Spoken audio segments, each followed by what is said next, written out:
Combien ce matin sont conscients que nous vivons des temps particuliers? Levez la main ceux qui prennent conscience de cela. Les autres, j'espère que vous allez être convaincus avant la fin de la réunion. Nous vivons des temps particuliers. Le Seigneur nous avertit et nous dit, regardez les événements, regardez ce qui se passe, regardez les déchaînements climatiques, regardez toutes ces choses qui sont là pour annoncer la venue de Jésus. Et c'est impressionnant, de plus en plus, il y a des gens qui sont interpellés, les scientifiques sont interpellés, il y a de l'inquiétude de plus que jamais, et plus nous allons aller, et plus nous allons voir ces événements marqués, et nous voulons nous préparer à ce retour. Et nous savons une chose aussi, c'est que plus nous nous approchons du retour de Jésus, et plus l'ennemi va se déchaîner. Nous allons vivre des combats comme on n'a jamais vécu. Nous allons connaître des tentations comme on n'a jamais connues. Et l'ennemi va se déchaîner. Et c'est là que l'Église de Christ va vraiment crier à Dieu pour réclamer le secours, la grâce.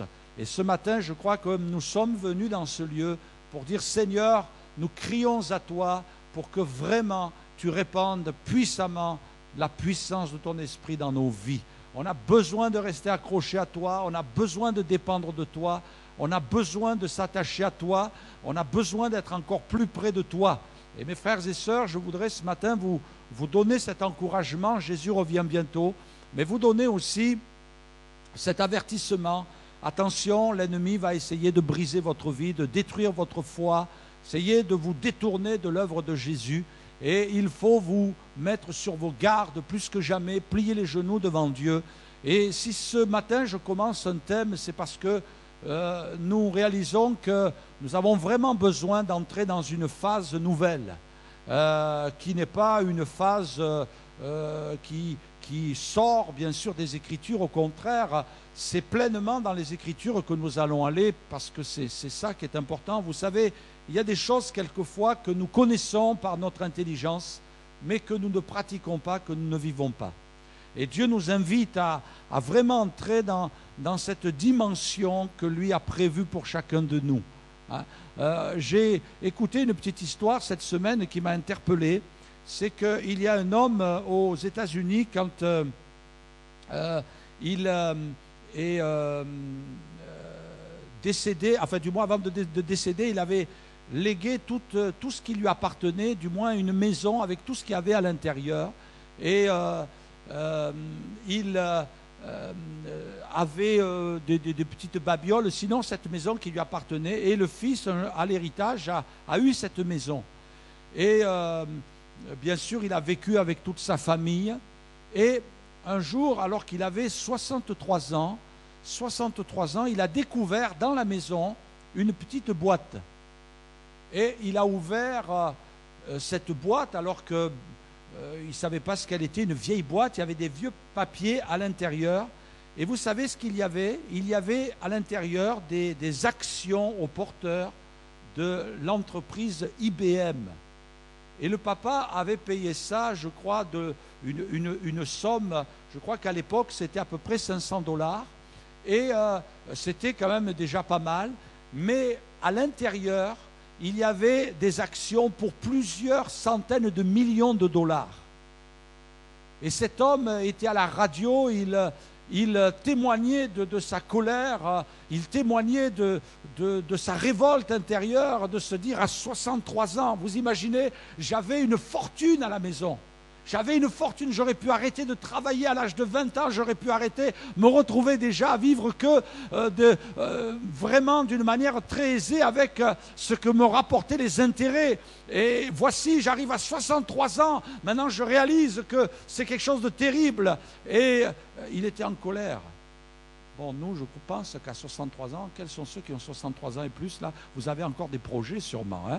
Je suis sûr que si vous découvrez ce soir chez vous que vous avez plusieurs millions de dollars, vous savez ce que vous allez en faire, hein? Même à 63 ans. Hein? Mais voyez-vous, ça serait terrible d'arriver dans le ciel et de se dire, mais je suis passé à côté d'un grand trésor. Trésor de la vie chrétienne, trésor de la foi. Napoléon, quand il se réunissait avec ses généraux, Napoléon était un conquérant, il voulait conquérir la terre, il voulait conquérir tous les peuples. Et c'est un homme aussi qui en même temps, a dessiné beaucoup de cartes du monde, de France, avec les villes. Et il avait une stratégie un petit peu particulière lorsqu'il étalait ses cartes. C'était presque un jeu d'échecs et qui se dressait devant lui. D'ailleurs, il a organisé presque ses batailles comme une bataille d'échecs. Et un jour, là, devant ses généraux, il pointe la Chine et il dit, regardez là ce pays. Regardez ce pays. Et tous les généraux portent les yeux sur ce pays. Et il dit, la Chine, c'est un géant qui dort. À son époque, c'est un géant qui dort. Et voyez-vous, quelquefois, on a l'impression, si je peux me servir de cette image, que le diable pointe l'Église avec un ricanement satanique. Il pointe chaque chrétien, il pointe l'Église de Jésus d'une manière universelle, et il dit, c'est un géant qui dort. C'est un géant qui dort. Mais je suis sûr que dans le cœur de Dieu, il y a aussi cette pensée, quand il regarde l'Église, de dire, mais c'est dommage qu'il y a là un géant qui dort. Et je voudrais vraiment qu'on puisse réfléchir sur cette réalité ce matin, que Dieu nous invite à enclencher un cran, qu'on est vraiment en dessous de ce que Dieu veut que nous vivions dans la foi. Nous sommes vraiment en dessous. Et souvent on se contente.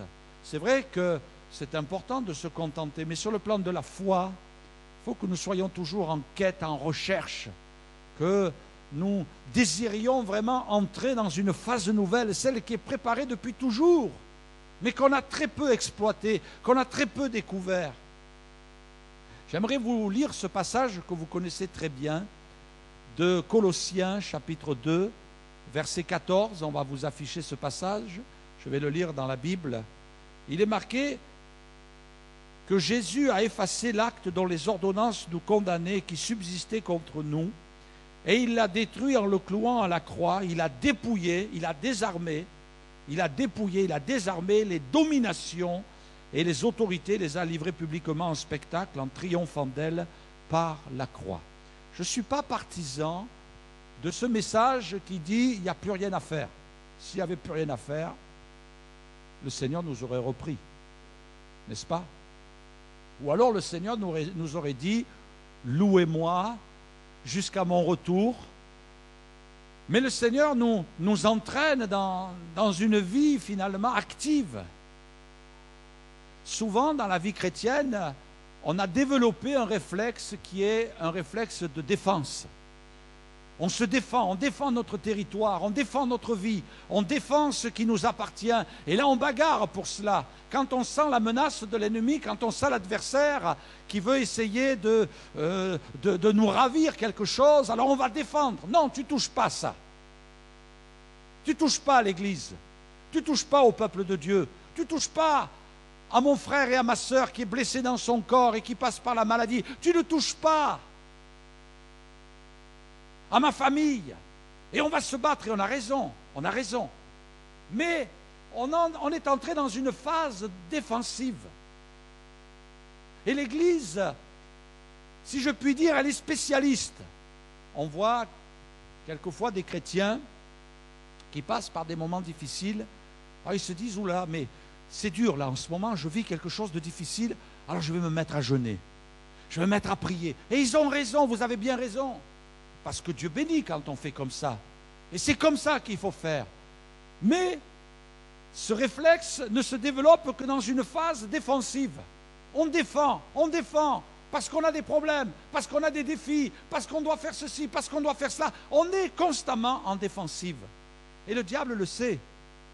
Et il se prépare à cela. Et il dit, bon, je vais attaquer, mais il va y avoir un retour. Oh, il le sait, il est malin, ne vous inquiétez pas. Je vais attaquer, il va y avoir un retour. Et il attaque, et il se prépare au retour. Mais je crois que Jésus ne nous a pas seulement appelés, il n'a pas appelé l'Église à être uniquement défensive. Si tout va bien, eh bien l'Église, elle est silencieuse. L'Église, elle ne gêne pas. Moi, un jour, j'ai entendu quelqu'un d'une municipalité qui parlait de l'Église et qui disait, écoutez, restez chez vous, restez tranquille, voilà, le principal, c'est que c'était sous-entendu, vous ne fassiez pas trop de bruit. Alors, bon, bien sûr, on est respectueux des lois de notre pays, il n'y a pas de souci, il n'est pas question de faire des révolutions. Mais on s'est habitué, on est en défensive. Et ça va bien comme ça, après tout. Après tout. J'ai même connu des chrétiens qui n'aimaient pas la croissance de l'Église. J'ai connu des chrétiens qui n'aimaient pas la croissance de l'Église. Quelquefois, j'ai dû, si je puis dire, me heurter à ces chrétiens-là qui n'avaient pas de vision. Mais pasteur, on est bien comme ça. Pourquoi aller plus loin? Pourquoi avoir une vision plus grande? Pourquoi vouloir que l'Église... Mais ça va être problématique, il va y avoir du bruit. Pourquoi? Après tout, on est bien entre nous, c'est vrai, c'est tellement merveilleux. Quelquefois même, il y a des chrétiens qui sont un petit peu nostalgiques du passé, en disant « Oh, c'était une phase tellement bonne, tellement merveilleuse. On était bien là, un petit groupe là, et on priait, on se parlait, on se connaissait. » Et alors, ça présente des inconvénients, quelquefois, une église qui grandit. On est tellement bien. Pourquoi bouger les choses? Mais mes frères et sœurs, dans tel raisonnement, on est complètement à côté du plan de Dieu. Et Dieu nous invite à passer à une phase supplémentaire, c'est une phase offensive, une phase d'attaque. Une phase d'attaque. Quelquefois, il y a des gens qui viennent nous voir en disant « Mais pasteur, pourquoi dans la Bible, il est parlé tant de guerre, de combat, de... » C'est quand même impressionnant, mais moi je crois qu'il y a plusieurs raisons. Plusieurs raisons. Les choses s'expliquent, elles ne sont jamais gratuites. Moi je crois qu'à cette époque-là, c'était comme ça. C'était les peuples qui attaquaient et il fallait que Israël se défende. Il fallait se défendre. Il fallait sauver sa peau. Et il fallait faire comme ça. C'était le sort de l'époque. Mais je crois qu'il y a bien plus que cela aussi. Dieu se sert de ces circonstances pour nous enseigner, pour nous dire finalement, l'Église, elle est toujours en guerre. Oh, elle n'est pas dans une guerre contre les uns et les autres, mais elle est en guerre contre les puissances de l'ennemi. L'ennemi, il est un petit peu comme les gens qui étaient installés en Canaan. L'ennemi s'est installé dans notre monde. Il s'est tellement bien installé qu'il a fait sa demeure. Et même quand il va tenter Jésus dans le désert, il va dire, tu sais, tous ces royaumes, toutes ces richesses, je les donne à qui je veux parce qu'elles m'ont été données. Il est bien installé, le diable. Il est bien installé. Mais Dieu a établi l'Église pour le désinstaller. Dieu a établi l'Église pour qu'on vienne pour faire sortir de Canaan l'ennemi qui s'est installé. Et Dieu nous dit, c'est ton rôle, Église. Alors c'est vrai que Jésus est notre général en chef. Il nous a ouvert la voie. Il nous a tracé une route, celle, pas seulement de la défensive, mais celle de l'offensive. Et je crois que nous sommes pauvres dans notre pays par rapport à cela. Nous sommes extrêmement pauvres quand on essaie de savoir un petit peu ce qui se passe dans certains pays qui vivent des moments forts, des moments de réveil. C'est parce qu'ils ont pris conscience au fond d'eux qu'il fallait passer de la défensive à l'offensive. Et ils ont dit, il faut entrer dans cette phase de combat. Alors je suis sûr qu'au fond de vous, parce que quand on est chrétien, on a ces sentiments, on a envie de voir un réveil dans notre pays, un réveil dans nos villes, on a envie de voir la puissance de Dieu, on a envie de voir des miracles, on a envie de voir des âmes pleurer sur leurs péchés, on a envie de voir des paralytiques délivrés, on a envie de voir l'ennemi être dérangé.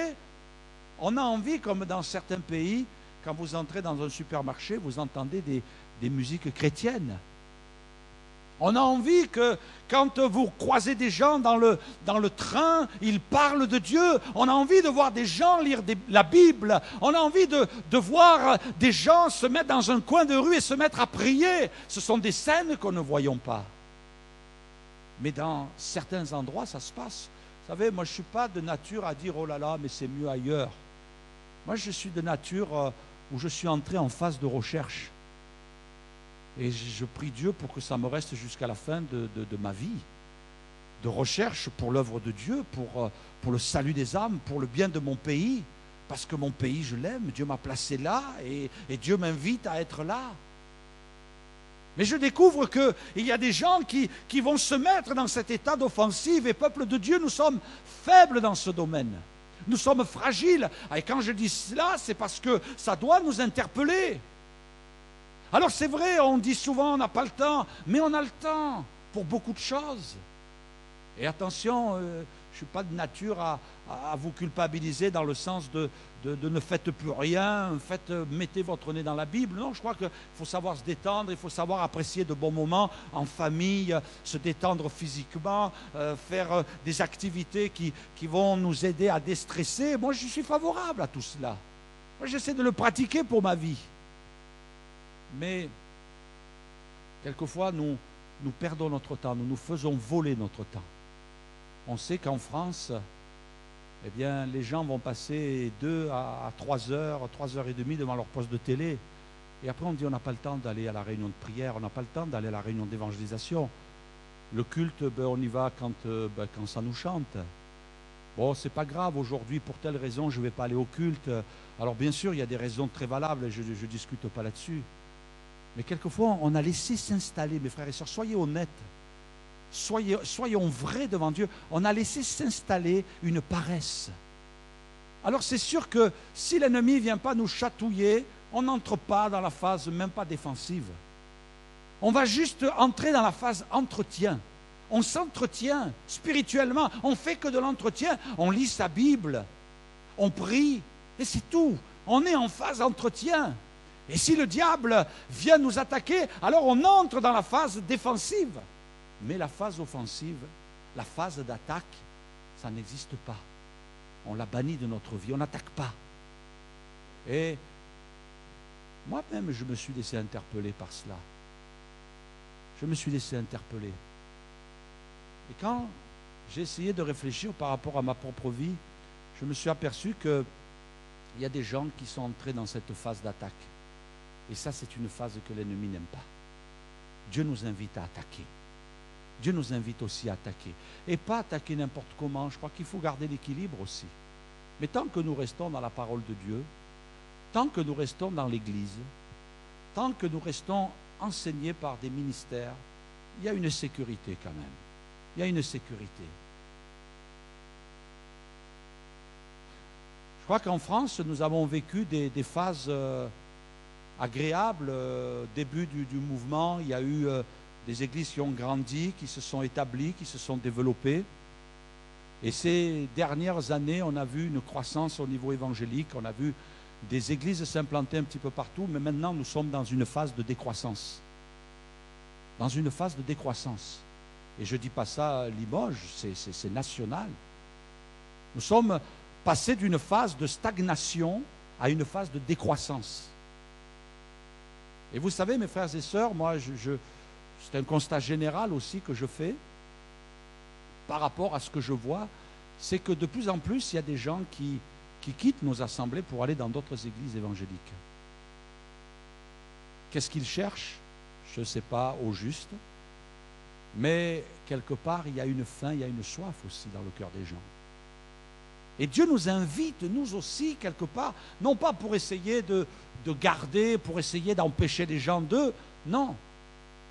Mais je crois que Dieu nous interpelle et nous dit, il y a peut-être un temps là que l'Église entre dans une phase offensive. Et je voudrais que ce mois-ci, nous puissions réfléchir. Moi, ça fait des semaines et même des mois que je réfléchis là-dessus. Je ne vous apporte pas ce sujet comme cela, là, parce que ça m'a pris pendant la semaine. Non, ça fait des mois que je prie pour ça, que je prie pour que Dieu m'éclaire, que Dieu me parle au travers de sa parole. Et je crois qu'il est temps maintenant de passer un petit peu à un niveau supérieur de notre culte du dimanche, qui est un bon culte, et de se dire, il y a peut-être une phase qu'il faut enclencher là. Il est peut-être temps. Parce que finalement, quelquefois, nous prions pour des choses qui sont à notre portée. Nous demandons des choses que Dieu nous dit, mais c'est là. Nous demandons un réveil, mais qu'est-ce que nous faisons pour? Nous demandons une action de Dieu, dans notre Église, mais qu'est-ce que nous faisons pour? Nous demandons des âmes sauvées, nous demandons que dans notre ville, il y ait quelque chose qui se passe, il y a un impact. Un impact, ça sera le thème du jeûne et prière pour un plus grand impact. Nous voulons qu'il y ait un impact, nous voulons qu'il y ait quelque chose qui se passe quand le peuple de Dieu prie, et il y a toujours quelque chose qui se passe quand le peuple de Dieu prie. Mais le problème, il n'est pas de savoir ce qui se passe, le problème, il est qu'il faut que le peuple prie. Et c'est là le problème. Alors c'est vrai que dans notre tête, il y a toute foule de raisonnements. Oui, je ne prie pas parce que si, je ne prie pas parce que ça, je ne prie pas parce que, vous comprenez, le Seigneur sait toutes choses. C'est vrai qu'il sait toutes choses. Mais peut-être que nos excuses ne sont pas bonnes. On trouve une multitude de raisons pour se donner raison.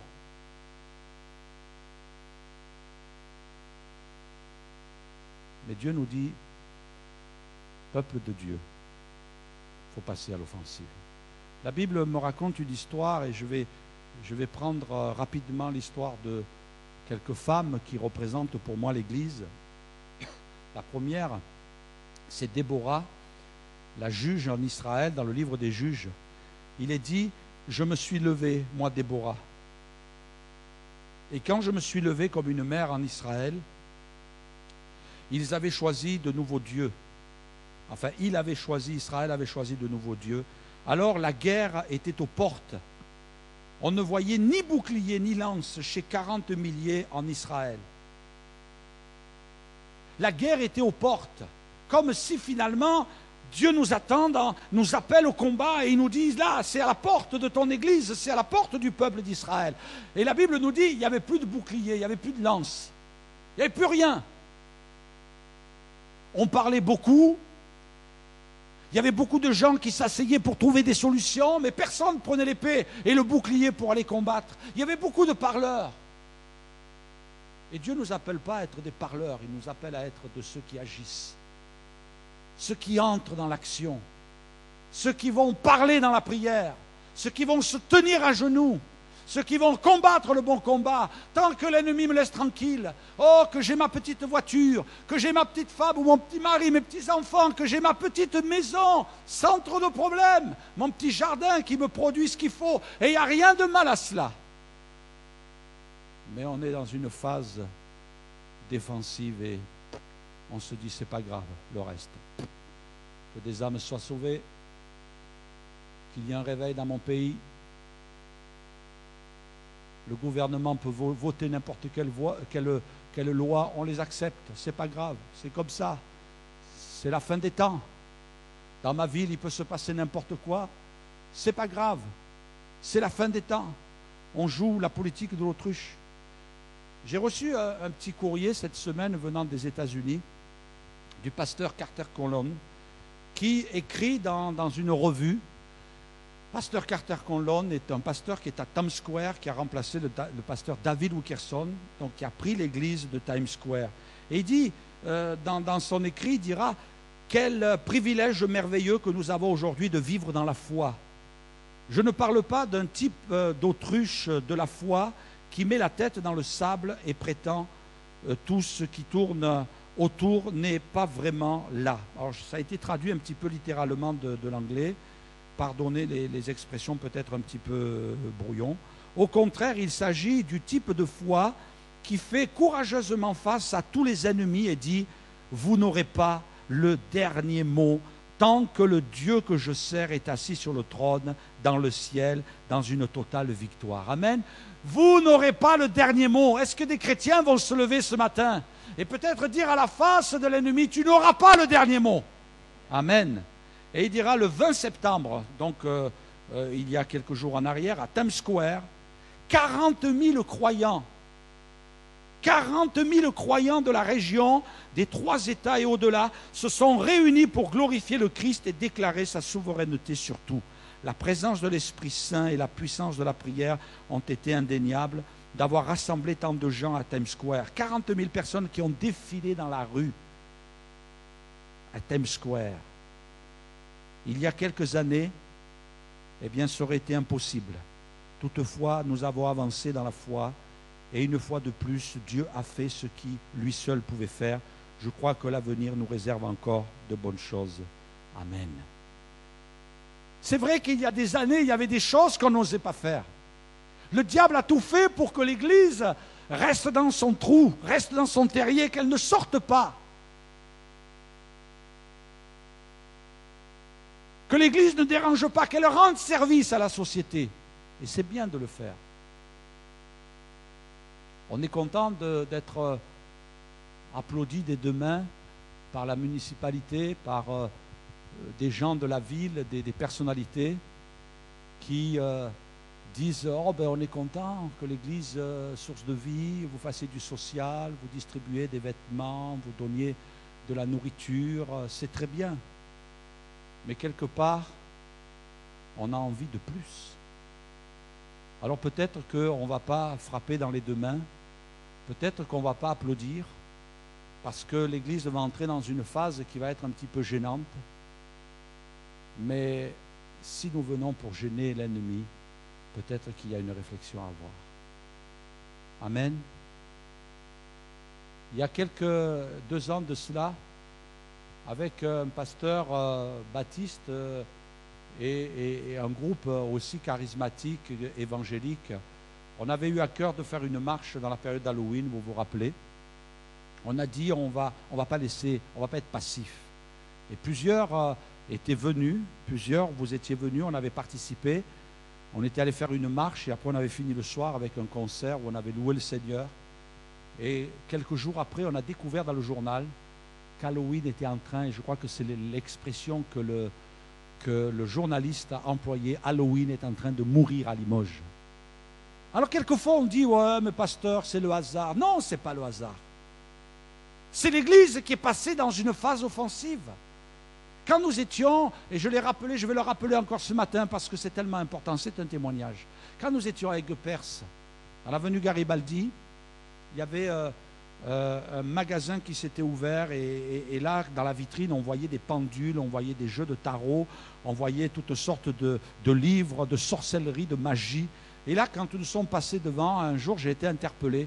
Et dans mon cœur, j'ai senti comme le Saint-Esprit qui me disait, il faut prier. Et avec l'Église, on a prié. Je crois qu'on avait prié dans un jeûne et prière. On avait demandé à Dieu, avec quelques personnes, on était peut-être une dizaine, une quinzaine. On a prié avec l'Église, on a demandé à Dieu d'agir. Et on a dit, on ne veut pas de ça à côté de notre Église. Et quelques jours après, quelques semaines après, le magasin a fermé. Et l'autre jour, je passais devant, je l'ai raconté, je vais la raconter encore une fois. Eh bien, je passais devant et je me suis aperçu que carrément le bâtiment n'existe plus. Il a été complètement rasé. Et je dis, dans mon cœur, je me suis dit, mais Seigneur, on ne demandait pas tant. Ah, on pourrait dire, oh, pasteur, mais c'est le hasard. Non, ce n'est pas le hasard. C'est l'Église qui est passée dans une phase offensive. Tu peux changer les choses. Et Dieu te dit, mais Jésus a dépouillé les dominations. Vas-y, maintenant c'est plus le même combat. Tu es fort, tu es puissant. Tu as reçu la puissance du Saint-Esprit.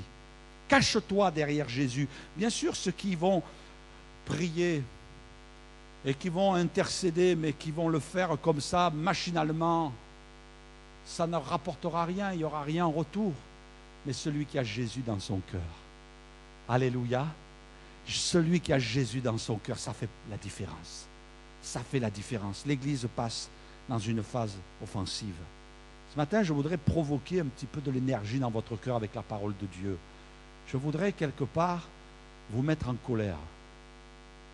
Est-ce qu'il y en a là qui ont envie d'être en colère ce matin? Pas contre moi, ni contre le pasteur Bruno, on est tellement gentils tous les deux. Mais vous mettre en colère contre l'ennemi de vos âmes. Vous mettre en colère, mais pas une colère comme ça, là, oh, allez hop, une petite colère, on va se piquer une petite colère là, dimanche matin, hein, c'est le 4 octobre, on va piquer notre petite colère. Non, mais une vraie colère, une colère qui va déranger l'ennemi. Ce matin, je sais que je dérange l'ennemi là.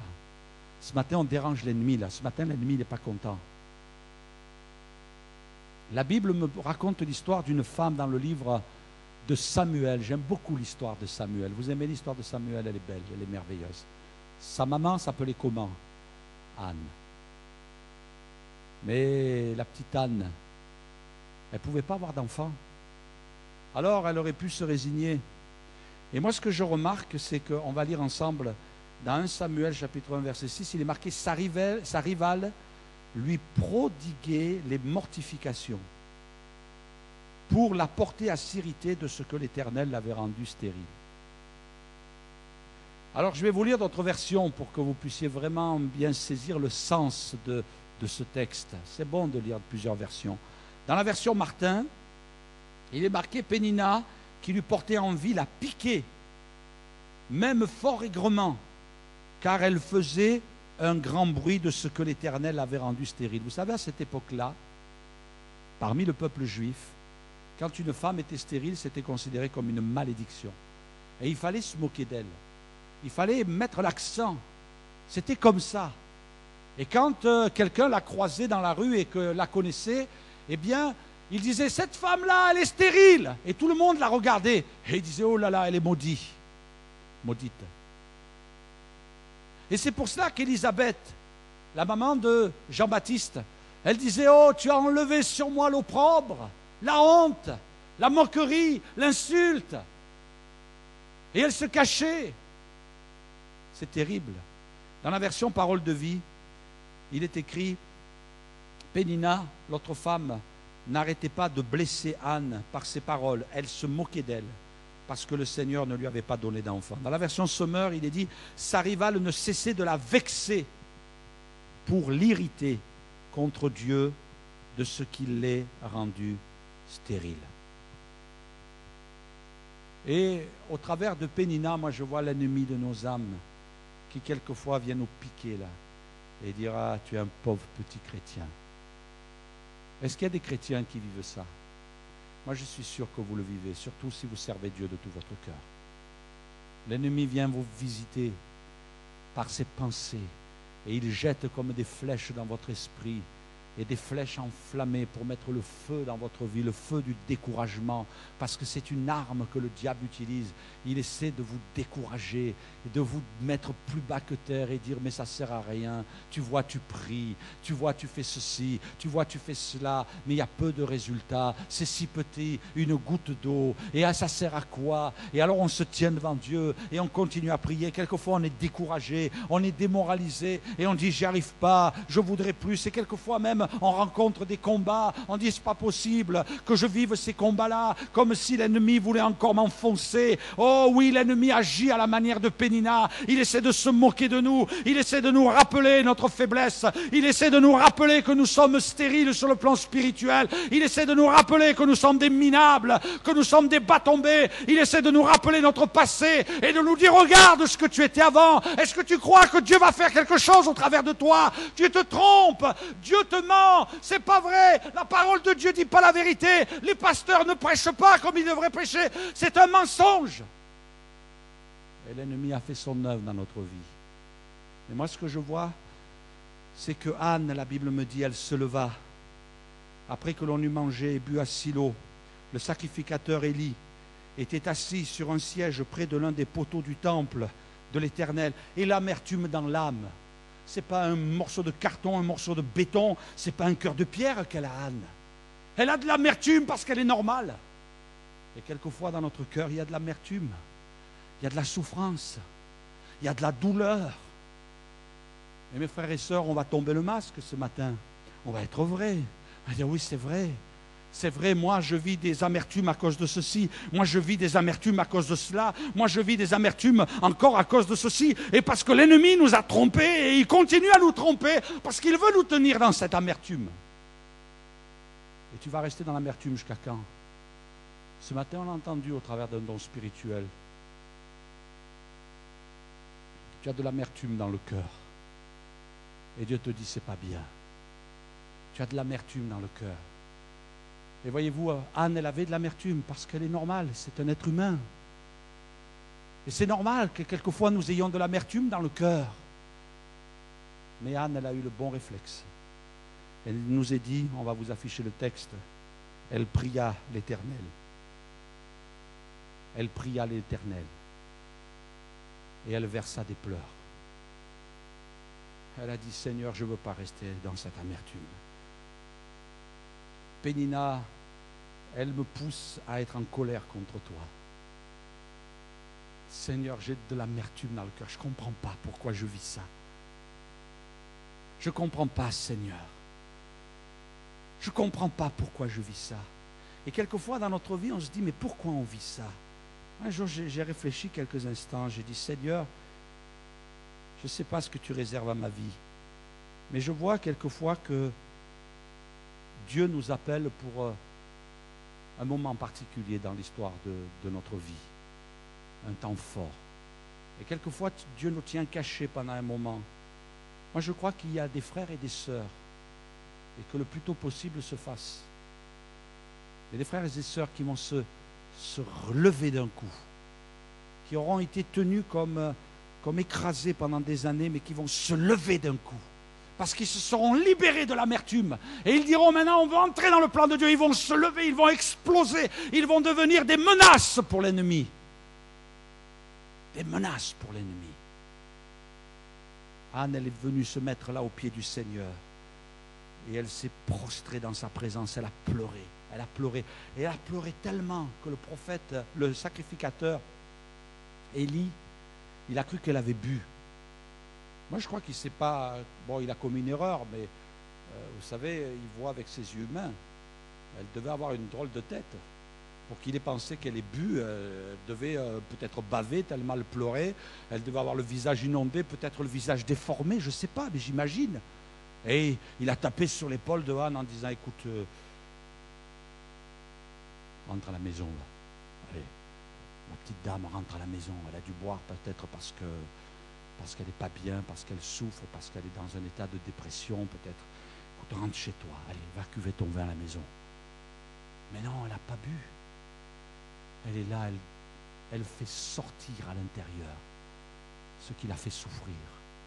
Elle se déverse devant Dieu. Vous savez, j'étais impressionné un jour quand j'ai écouté un message de quelqu'un qui disait, ça m'a profondément marqué, parce que moi je suis de nature, vous me connaissez, où j'extériorise tout. Ça sort.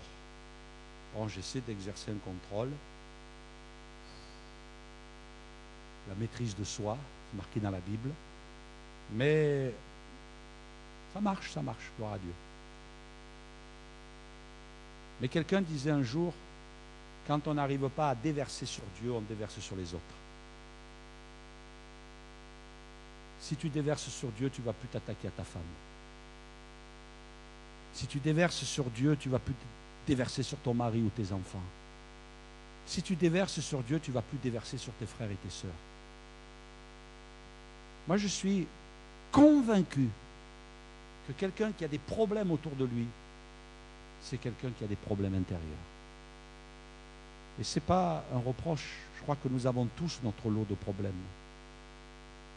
Et vous le savez, certains vous connaissez, on se connaît. Mais il faut régler nos problèmes intérieurs. Et Anne, elle est venue devant Dieu parce qu'elle savait que c'était dans la présence de Dieu. Elle aurait pu sombrer dans la colère, elle aurait pu sombrer dans l'éloignement, elle aurait pu dire à Dieu, non, je m'en vais, je quitte ta maison, maintenant c'est terminé. Elle aurait pu, mais elle ne l'a pas fait. Elle s'est tenue là devant Dieu, elle a déversé son amertume. Et Dieu l'a exaucée. Il lui a permis d'enfanter. Et quel enfantement! Si tu savais ce qui va sortir de ta vie, si tu savais ce que Dieu veut faire sortir de toi. Elle a sorti un prophète. Que Dieu fasse sortir des prophéties au fond de nous-mêmes. Que Dieu fasse sortir des paroles de Dieu au travers de nous-mêmes. Que de notre cœur, comme il est sorti du sein de Anne, que de notre cœur sorte la puissance de l'Esprit de Dieu. Alléluia. Passe à l'offensive dans ta vie. Passe à l'offensive. Moi, je crois que l'Église de Christ peut passer à l'offensive pour anéantir les suicides, pour anéantir les divorces, pour anéantir la sorcellerie, la magie, pour mettre un coup de frein à la drogue et à l'alcoolisme dans notre ville. Il y a eu des histoires de réveil où les bars étaient en train de fermer les uns après les autres. Alléluia. Les bars fermés parce qu'il y avait un réveil de Dieu, parce qu'il y avait la puissance de Dieu, que nous mettions un coup de frein à la pornographie, à la prostitution, etc., au péché. Parce que le peuple de Dieu passe à l'offensive. cette année, que nous puissions réfléchir et que Dieu nous aide. Nous allons passer du temps dans le jeûne et la prière pour que Dieu nous aide à passer à l'offensive. Que des frères et sœurs se lèvent et passent à l'offensive. Je voudrais vraiment vous encourager ce matin. Il y avait d'autres points, mais je ne veux pas vous tenir trop longtemps. Je voudrais qu'on ait un petit temps aussi dans la présence de Dieu. Je vais inviter les musiciens à venir. Et je voudrais que ce matin-ci, certains, vous devez rentrer. Prenez la liberté de rentrer, d'aller chez vous. Pour ceux qui peut-être ont un petit peu de temps, quelques petites minutes, nous allons nous tenir devant le Seigneur. Nous allons nous tenir devant le Seigneur et dire, Seigneur, pour ma vie, Seigneur, je veux passer à l'offensive. Pour ma vie, Seigneur, pour mon Église, pour le temps, pour ma génération, je veux passer à l'offensive. Je veux passer à l'offensive. Peut-être tu te sens faible ce matin. Peut-être tu te sens petit ce matin. Crois bien que ce n'est pas le Seigneur qui t'écrase et qui appuie sur ta tête. Mais toutes ces pensées que tu as laissées pénétrer dans ta vie, qui ont mis le feu dans ta vie, qui ont mis le feu du découragement, ne sont pas des pensées de Dieu. Ce sont des pensées de l'ennemi. Et sache bien que l'ennemi va s'employer tout ça durant toute ta vie pour te tenir là, prostré, écrasé, dominé, silencieux, ou alors agissant contre Dieu et contre son œuvre. L'ennemi fera tout pour utiliser ta chair et pour t'amener à détruire ta vie et ton entourage. Mais le Seigneur ce matin te dit, moi je veux que tu enfantes, que tu sois comme Anne et que tu puisses laisser sortir au travers de toi, laisser sortir au travers de toi la vie, laisser sortir la puissance du Saint-Esprit afin que je puisse t'utiliser. Seigneur, ce matin, je ne veux pas rester simplement là me protégeant derrière le bouclier de la foi.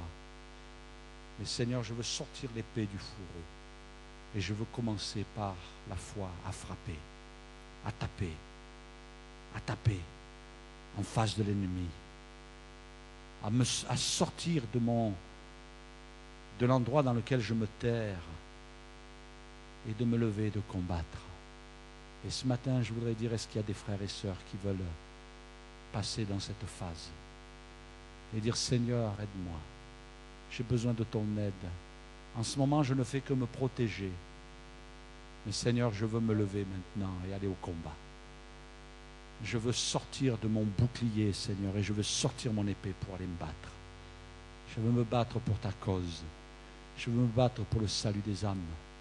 Je veux me battre pour les misérables.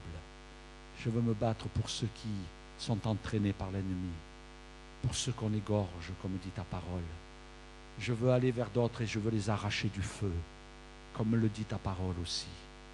Seigneur mon Dieu, que dans ma génération, je puisse faire quelque chose pour toi, que je puisse t'élever, Seigneur, que je puisse te glorifier et que tu puisses te manifester puissamment. Seigneur, que dans notre Église, il y a encore plus de choses qui se passent, que le mardi soir, des foules de gens viennent écouter ta parole et que moi-même je sois là pour combattre, que je sois dans la prière et que je soutienne la parole de Dieu. Trop souvent dans les églises, aujourd'hui, on rencontre des histoires de plus en plus. On voit des gens qui sont rebelles. Et la Bible dit que c'est un signe de la fin des temps, la rébellion. On voit des gens qui sont là en train de provoquer de grandes histoires dans les églises. Aujourd'hui, en France, nous vivons de terribles crises dans les églises. Des pasteurs en dépression, des femmes de pasteurs en dépression. Et là, mes frères et sœurs, je ne vais pas vous donner de nom, c'est la vérité. Vous pouvez demander au pasteur Bruno, vous pouvez demander à Marie, allez les voir. Je vous invite à aller les voir à la sortie, dire, est-ce qu'il a dit vrai, le pasteur Alain là? Est-ce qu'il a dit vrai? Parce que des fois, vous savez, je ne sais plus trop s'il dit la vérité. Allez les voir. Moi, je vous laisse douter de mes paroles, mais c'est la vérité. Parce qu'il y a des gens, ils se lèvent, ils veulent taper du poing, ils veulent frapper. Ils frappent quoi? Ils frappent l'œuvre de Dieu. Et ils se croient malins, ils se croient forts, ils sont vraiment sous l'influence de l'ennemi. Ils sont sous l'influence de l'ennemi et ne s'en rendent même pas compte. Ils sont devenus des instruments entre les mains du diable, ils ne s'en rendent même pas compte. Ils se sont laissés gagner dans un état de rébellion. C'est comme ça. C'est terrible, mais ça ne doit pas durer. Mais moi j'ai peur pour ces gens-là, parce qu'ils vont souffrir. Et je crois qu'on a besoin aujourd'hui que l'Église se lève et qu'elle s'unisse. Les hommes de Dieu sont des hommes et ils resteront des hommes et vous verrez toujours que ce sont des hommes avec leurs défauts et leurs qualités. Mais ce que Dieu veut, c'est qu'on soit unis. Parce qu'on pourrait retourner la balle. Hein. Les serviteurs de Dieu, ils vous supportent aussi. Hein. On se supporte mutuellement. Vous croyez que quelquefois c'est facile aussi les chrétiens? Non, non, moi je ne me plains pas. Moi je suis heureux d'être pasteur, hein, je pourrais faire autre chose. Mais c'est difficile des deux côtés. Pas se faire d'illusions, c'est difficile des deux côtés. Et je crois que le diable veut jouer sur ce tableau, mais il y en a assez. Et moi je ne veux pas tomber dans ces pièges-là, je ne veux pas entrer dans les histoires, je ne veux pas entrer dans les problèmes. Mais je veux entrer dans le combat. Je veux entrer dans l'offensive. Parce que mes frères et sœurs, le diable aussi s'amuse avec ça. Il nous promène. Il essaie de nous donner des petits os à ronger. Et je dis ça dans la paix. Je ne suis pas dans la rancœur ce matin. Je suis dans la paix de Dieu. Je suis dans la paix de Dieu, mes frères et sœurs. Mais je ne voudrais pas que l'église de Limoges se laisse entraîner là-dedans. Il y a des chrétiens, quelquefois, ils me disent, pasteur, j'ai entendu des critiques. Laisse-les critiquer. Laisse-les de côté, ces gens-là. Et toi, va te mettre à genoux. Va avec des gens qui prient, des gens qui crient, pas contre les hommes, mais qui crient contre l'injustice du péché. Des gens qui vont se mettre à genoux et qui vont passer du temps. Il y a des gens, ils passent des heures au téléphone. Ils ne sont même pas capables de passer 1 heure en prière chez eux. D'ailleurs, c'est souvent l'inverse. Quelqu'un qui passe des heures au téléphone à déblatérer les frères et sœurs et à les critiquer, et à critiquer l'Église et à critiquer l'œuvre de Dieu, ce sont des gens qui ne prient pas. Ne perdez pas votre temps avec des gens comme ça. Vous avez essayé de les aider. La Bible dit de redresser avec douceur. Vous avez essayé de les redresser. Vous n'y êtes pas arrivé. Abandonnez le combat. Mais vous ne vous laissez pas distraire. Passez du temps à genoux. Mettez-vous dans des équipes de prière. Demandez à Dieu de vous donner, de recevoir une cellule de prière chez vous. Demandez à Dieu en disant, Seigneur, qu'est-ce que je pourrais faire? Seigneur, c'est dur, je suis coincé à la maison, j'ai mon travail. Tu vois, Seigneur, aide-moi de trouver un moment. On a développé tout un secteur de la prière, avec les sentinelles de prière, avec des moments de prière avant les cultes, avant les réunions. Le mardi soir, il y a un groupe qui prie. Le dimanche matin, il y a un groupe qui prie. Il y a des groupes dans les maisons. Il y a même un groupe dans l'église. Et il y a des gens qui prient. Alors ne perds pas ton temps. Ne te laisse pas tromper par le diable. Mon frère, ma soeur, plus nous allons aller et plus le diable va essayer de frapper. Frapper sur l'Église, frapper sur l'œuvre de Dieu parce qu'il veut qu'elle soit inefficace. Mais Dieu te dit, passe à l'offensive. Passe à l'offensive. Alléluia. Ne te laisse pas promener par l'ennemi. Ne te laisse pas distraire par l'ennemi. Mais concentre-toi sur le Seigneur. Concentre-toi sur l'œuvre de Dieu. Concentre-toi. Et ce matin, mes frères et sœurs, sans jugement, je vous parle avec toute l'affection qui est dans mon cœur pour l'Église. Je voudrais vous inviter, vous qui avez ce désir de dire, je ne veux plus donner raison à l'amertume. Je ne veux plus donner raison à mes problèmes. J'aurai des milliers, je pense que le pasteur Bruno c'est pareil quand on est serviteur de Dieu, des milliers de raisons d'être dans l'amertume. Mais je me suis tenu, j'ai dit à genoux en disant, Seigneur, je ne veux pas laisser l'amertume. Je ne veux pas te servir avec amertume. Je ne veux pas finir comme Jonas, qui était toujours en train de râler, toujours en train de se plaindre. Je veux te servir, Seigneur, jusqu'au bout. Éloigne l'amertume de mon cœur. C'est un combat, c'est vrai, on est tous des humains. On aurait des milliers de raisons d'être dans l'amertume, mais on a passé le cran et on a dit, Seigneur, non, je veux ton esprit, je veux ta vie. Comme Anne, elle voulait le prophète dans son sein. Elle voulait un homme de Dieu, elle ne voulait pas un petit gars. Elle voulait un homme de Dieu qu'elle donne à Dieu. Elle voulait l'offrir à Dieu. Seigneur, je veux t'offrir ce que tu vas me donner. Je vais t'offrir ma vie, Seigneur. Je vais t'offrir mon temps. Seigneur, mets ton esprit en moi. Alors balaye l'amertume de ma vie, Seigneur. Balaye l'amertume de ma vie. Et ce matin, tu as ce combat peut-être. Et je voudrais t'inviter à te lever à te lever. On va prier, on va rester les yeux fermés. Peut-être ce matin, il y a un frère, une sœur aussi qui dit, oh, je suis dans cette phase de défensive, je veux passer à l'offensive. Lève-toi aussi, on ne va pas te juger. Quelquefois, on a peur de s'approcher de Dieu, mais n'aie pas peur ce matin, lève-toi. Et dis, Seigneur, débarrasse cet esprit de contestation, de rébellion, cet esprit ne veut rien dire, Seigneur. Je veux vraiment te servir. Seigneur, je ne veux pas que quand tu me reprendras, ce soit le cœur amer que tu aies dans tes mains, mais que ce soit un cœur qui t'aura servi jusqu'au bout. Jusqu'au bout, Seigneur, pour te glorifier. Alléluia, alléluia, alléluia, alléluia, alléluia. Oh, béni sois-tu, Seigneur. Béni sois-tu, Seigneur. Béni sois-tu. Restez quelques instants dans la prière. Ce matin, on veut donner l'occasion à Dieu de passer dans nos cœurs. Est-ce que ce matin, tu veux passer à l'offensive? Seigneur, souvent, je me suis protégé. Ce matin, il y a quelqu'un qui a peur. Tu es dans la peur ce matin. L'ennemi t'a paralysé par la peur. Et tu dis, si j'entre dans cette phase, l'ennemi va m'attaquer, alors j'ai peur. Non, non, non, non, t'inquiète pas. Jésus t'a donné autorité. Il t'a donné autorité. Alléluia. Tu es protégé. Tu as la marque du Saint-Esprit dans ta vie. Tu as la marque du sang de Jésus dans ta vie. Ce matin, sois confiant. Lève-toi. Et ce matin, ceux qui sont debout, je voudrais que vous puissiez lever vos voix vers le Seigneur en disant, Seigneur, saisis-moi ce matin. Alléluia. On va prier pour vous. C'est vous qui prenez la victoire ce matin. Il y en a assez. Il y en a assez ce matin. Il y en a assez d'être mortifié par le diable. Il y en a assez d'être menacé par le diable. Il y en a assez d'être accusé par l'ennemi. Mais ce matin, tu peux lever tes mains vers le ciel et dire, Seigneur, viens me secourir. Alléluia. Alléluia, alléluia, alléluia, alléluia. On prie ce matin, on dit, Seigneur, fais-nous entrer dans la phase offensive. Que l'histoire de notre Église, Seigneur, soit marquée maintenant par une phase d'offensive, Seigneur. Une phase d'offensive, une phase d'attaque.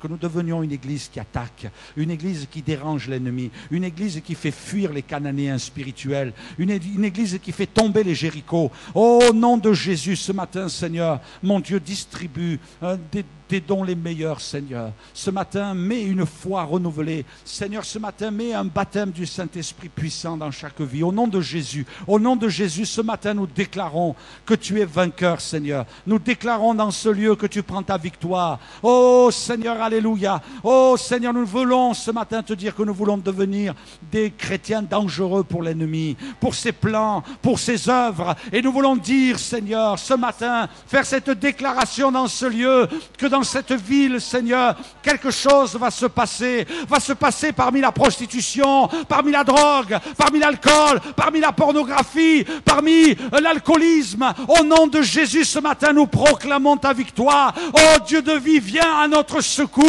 Viens, Seigneur mon Dieu, nous ouvrir les yeux sur tes merveilles, sur tes richesses, sur tes trésors. Viens, Seigneur, te manifester puissamment ce matin. Viens nous saisir, Seigneur. Renouvelle-nous, Seigneur. Renouvelle-nous dans la foi. Renouvelle-nous dans le Saint-Esprit. Renouvelle-nous dans la puissance d'en haut, Seigneur. Au nom de Jésus. Au nom de Jésus. Il n'y a pas de raison que certains reçoivent et que d'autres non. Nous voulons pour notre pays. Nous voulons pour notre pays, Seigneur, quelque chose de puissant, quelque chose de plus grand. Au nom de Jésus. Au nom de Jésus. Au nom de Jésus. Tu nous entends ce matin.